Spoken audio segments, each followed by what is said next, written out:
Hello hello and welcome everyone, welcome back to the channel. तो आज मैं बात करने वाला हूँ क्लास 6 साइंस चैप्टर 3 के क्वेश्चन आंसर्स की। तो हम इस वीडियो में ना केवल क्वेश्चन आंसर्स को समझेंगे बल्कि याद भी फटाफट कर डालेंगे।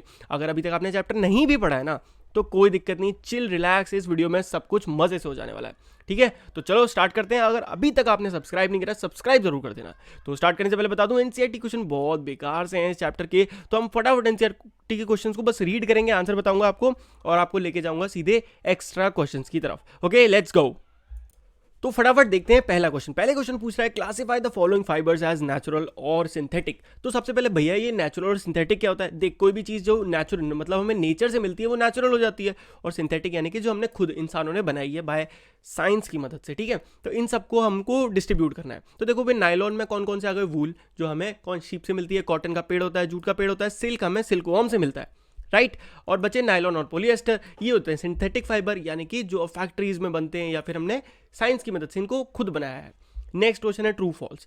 ओह, ट्रू फॉल्स में बहुत गलती है पहली क्वेश्चन में, तो यहाँ गलत लिखा है बट मैं आपको सही बताऊंगा, तो आप मेरे वर्ड्स पे ज्यादा ध्यान देना। पहला क्वेश्चन है यान इज मेड ऑफ फाइबर, ये यान होगा। ठीक है, यान फाइबर से बना होता है, तो बिल्कुल भी यान क्या होता है? फाइबर्स को जब आप साथ में कलेक्ट कर लेते हो तो उसको यान कहा जाता है, तो हेंस फर्स्ट क्वेश्चन ट्रू हो जाता है। नेक्स्ट क्वेश्चन देखते हैं। नेक्स्ट क्वेश्चन है spinning is the process of making fibre. क्या स्पिनिंग से फाइबर बनता है? नहीं, स्पिनिंग से तो यान बनते हैं, तो hence this is false. Jute is the outer covering of a coconut. क्या भाई जो जूट होता है उसकी आउटर कवरिंग वो कोकोनट की आउटर कवरिंग होती है? यस। हमें जूट कहाँ से मिलता है? कोकोनट की आउटर कवरिंग को फाड़ फाड़ के उसको रस्सी बना ली जाती है या उससे बोरियां बना ली जाती हैं, तो उसे जूट कहते हैं। ठीक है, simple. Next question. Next question हमारा the process of removing seeds from cotton is called ginning. क्या जो प्रोसेस है जिसमें हम सीड्स निकालते हैं कॉटन के पेड़ में से, उसको हम गिनिंग बोलते हैं। किसको? गिनिंग। तो yes, it is the right answer कि इसको गिनिंग कहते हैं, तो ये हो गया ट्रू। नेक्स्ट हो गया आपका वीविंग ऑफ यान। इन्होंने फिर डी डाल दिया, तो आप इनके नंबर्स पे मत जाओ, बस आप जो मैं कह रहा हूं ना उसको ध्यान से सुनो। The weaving of yarn makes a piece of fabric. क्या यान को वीव करने से एक फैब्रिक बनता है? तो ऑफकोर्स भाई, जब यान यानी कि धागों के मिक्सचर, उनको जब आप एक दूसरे में वीव करोगे यानी कि सिलोगे तो फैब्रिक यानी कपड़ा बन जाएगा, तो बिल्कुल हाँ, ये तो सही हो गया। नेक्स्ट है आपका सिल्क फाइबर। कौन सा? जो सिल्क फाइबर है, क्या वो स्टेम ऑफ प्लांट से मिलता है? बिल्कुल घटिया, सिल्क तो हमें सिल्क वॉर्म से मिलता है, फॉल्स हो गया। पोलिएस्टर नेचुरल फाइबर, अभी पढ़ा था कि पोलिएस्टर सिंथेटिक फाइबर है। ठीक है जी। नेक्स्ट देखते हैं अब हम अपने फिल इन द ब्लैंक्स। बहुत ही सिंपल है, बस एक और दो है। पहला, plant fibres are obtained from. Plant fibre हमें कहाँ से मिलते हैं? डैश एंड डैश, तो कॉटन के प्लांट से और जूट प्लांट से, यानी कि दो आपको कोई भी लिखने थे तो आप उसकी जगह कुछ भी लिख सकते हो, प्लांट फाइबर, कॉटन और जूट। नेक्स्ट, एनिमल फाइबर हमें किस किस से मिल जाते हैं? जैसे कि वुल और सिल्क, दोनों एनिमल फाइबर हैं, ये दो एग्जाम्पल लिख सकते हो। Next, from which part of the plant cotton and jute are obtained. Cotton और जूट प्लांट के किस पार्ट से? तो कॉटन हमेशा कॉटन की बॉल से मिलती है, जो कि क्या है? सरफेस ऑफ कॉटन फ्रूट, एक फ्रूट है, right, it is a fruit. और नेक्स्ट, जूट मिलता है हमको स्टेम से। सिंपल।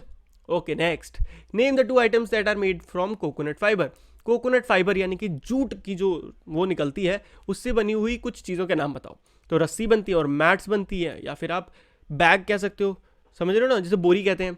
नेक्स्ट क्वेश्चन है explain the process of making yarn from fibre. तो देखो, yarns are made up of thin strand of fibre. Yarn किससे बनता है? फाइबर के पतले पतले, उनको साथ मिला के ये यार्न बन जाता है। The process of making yarn from fibre is called spinning. यही क्वेश्चन पहले आ चुका है ना। यार्न से फाइबर बनाने के प्रोसेस को, फाइबर से यार्न बनाने के प्रोसेस को गिनिंग कहते हैं। In the process a mass of cotton wool are drawn out and twisted. तो किया जाता है इसके लिए? एक कॉटन का स्ट्रैंड लिया जाता है और उसको ट्विस्ट बार बार घुमाया जाता है, जिससे वो कई लेयर बन जाती है। This bring the fibre together. दो वो लिए और आपने उनको गोल गोल गोल गोल घुमा दिया, जैसे तार को कस देते ना, सेम उसी तरीके से, और एक क्या बन जाता है इससे? एक यार्न फाइबर स्ट्रॉन्ग बन जाता है। तो हेंस ये क्वेश्चन हो गया। अब हम देखते हैं बढ़िया बढ़िया बढ़िया फटाफट अच्छे वाले क्वेश्चन आंसर। तो अब हम आ चुके हैं शॉर्ट आंसर टाइप क्वेश्चन पे, और यही आपके लिए इंपॉर्टेंट है। देखो, बहुत सिंपल वाले जो होते हैं वो आप कहीं ना कहीं से ढूंढ लेते हो अपनी बुक वगैरह में, ठीक है, और इसी में से आपको आंसर मिल जाएंगे मेन क्वेश्चंस के। तो देखो, what do you observe when you are visiting a nearby tailor shop. बकवास क्वेश्चन है, छोड़ दो। List the steps involve in the preparation of fabric. Good question, ठीक है। तो एक फैब्रिक कैसे बनता है उसके लिए प्रोसेस, तो प्रोसेस कौन कौन से हैं? तो प्रोसेस देखते हैं। पहला है फाइबर ऑब्टेन करना, यानी कि वो जो फाइबर है जिससे वो कपड़ा बन रहा है फैब्रिक, उसको ऑब्टेन करना, यानी कि उसको प्लांट से, नेचुरल या सिंथेटिक जिस भी तरीके से। नेक्स्ट है preparation of yarn from fibre by spinning, तो स्पिनिंग का जो प्रोसेस होता है जिससे फाइबर को यार्न बनाया जाता है वो करना, और ऐसे यार्न बनाना।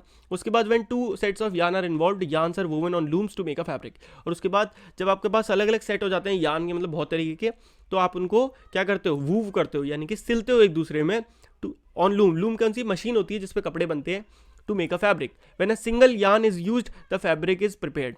अब देखो, कभी भी आपने देखा है जब निटिंग, यानी कि जिसे कहते हैं बुनाई, स्वेटर बुनती है ना आपकी दादी या मम्मी भी बुन सकती हैं, तो वो हमेशा एक ही ऊन होती है, एक ही ऊन का गोला होता है, उसी से पूरा स्वेटर बन जाता है, तो हेंस उसे कहते हैं निटिंग। और जब 2 यूज होते हैं फैब्रिक तो उसको क्या कहते हैं हम, वूवन, तो उसको वूवन कहते हैं।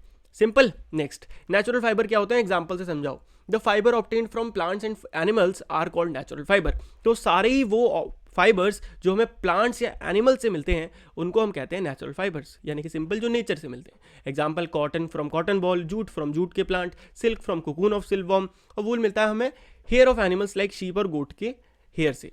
अब बात करते हैं व्हाट आर सिंथेटिक फाइबर, ये भी इंपॉर्टेंट क्वेश्चन है और पक्का आएगा। जो fibre which are made from chemical substance और which are not obtained from the plant and animal source are called synthetic fibre.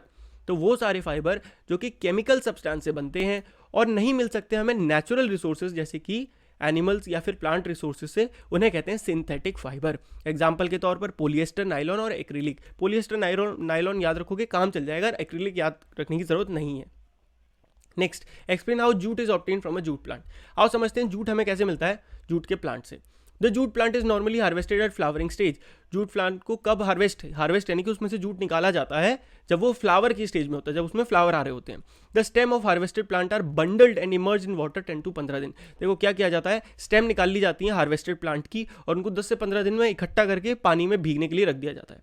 The stems rot, यानी कि धीरे धीरे सड़ जाती हैं, एंड फाइबर्स, जो उसके फाइबर हैं वो अलग अलग हो जाते हैं, आर सेपरेटेड बाय हैंड। उसके बाद हाथ से फाइबर को अलग कर दिया जाता है। These fibres are converted into yarns by to make fabric. उसके बाद इन फाइबर को, देखो एक बार फाइबर मिल गया, उसको गिनिंग के प्रोसेस से यार्न बना लो और यार्न से फिर आप वीव या निट करके उसको फैब्रिक बना लो। Simple as that. लूम्स क्या होता है, वो डिवाइस जिससे कपड़ों को वीव किया जाता है। टू देखो, the device on which weaving of fabrics takes place, यानी कि वो डिवाइस जिसपे वीविंग होती है उसको लूम्स कहते हैं। द लूम्स आर इधर हैंड ऑपरेटेड और पावर ऑपरेटेड। लूम्स 2 तरीके की होती हैं, एक तो जिसमें आप हाथ से करते हो और दूसरा जिसमें आप मशीन से काम चलाते हो, मतलब एनर्जी मिलती है मशीन से। What happens when a yarn from a tomcock is pulled? बकवास क्वेश्चन हटाओ। What were the materials used by people in ancient time and place of cloth? ये भी बकवास क्वेश्चन है, ये फिर भी एक बार पढ़ सकते हैं हम ताकि आपको समझ में आ जाए। देखो, in appear that in those days people use the bark and big leaves, यानी कि नेचुरल जो कुछ बनी चीज़ नहीं, जैसे कि पेड़ पौधे, पत्तियाँ, यही सब चीज़ें यूज़ करते थे, और या फिर जानवरों की खाल कपड़े पहनने के लिए। What happened when people began to settle in agricultural communities? बकवास। When we wool, why do we get the smell of hair? बकवास। When we burn nylon, ठीक है, ये गलत लिखा है। Why do we get not the smell of burning paper or burning hair? देखो यहाँ देख सकते हो, when we burn wool, जब हम वूल को जलाते हैं, क्या लिखा हुआ है, कोई दिक्कत नहीं, तो हमको स्मेल आती है किसकी, जैसे हम बाल जला रहे हो, अपना हेयर को जलाने वाली जो बदबू होती है। Wool is obtained from the fleece hair of sheep. तो भाई वूल है क्या, वो एक तरह से शीप के हेयर ही तो है, या फिर गोट या याक के। ये इसी रीज़न की वजह से जब हम वूल जलाते हैं तो हमें बदबू आती है किसकी, बर्निंग ऑफ हेयर की। वहीं पे जो नायलॉन है वो क्या है, वो एक सिंथेटिक फाइबर है। सिंथेटिक फाइबर केमिकल से बनते हैं, इसीलिए जब हम उनको जलाते हैं तो उसको बर्निंग ऑफ पेपर या हेयर जैसी कोई भी स्मेल नहीं आती है, राइट। तो इसी के साथ मेरे ख्याल से इतने क्वेश्चन काफ़ी हैं आराम से इस चैप्टर को फोड़ने के लिए। बाकी मुझे तुम पे पूरा भरोसा है, मेरी स्ट्रॉन्ग आर्मी पे, तुम फटाफट चकदे फट्टे फोड़ के आओगे पेपर को, है कि नहीं, और समझ में भी आ गया होगा। और अच्छे समझना चाहते हो तो जाओ यार एक्सप्लेनेशन देखो, चिल मारो, आई बटन पर दबाओ, वीडियो देखो, मजे लो।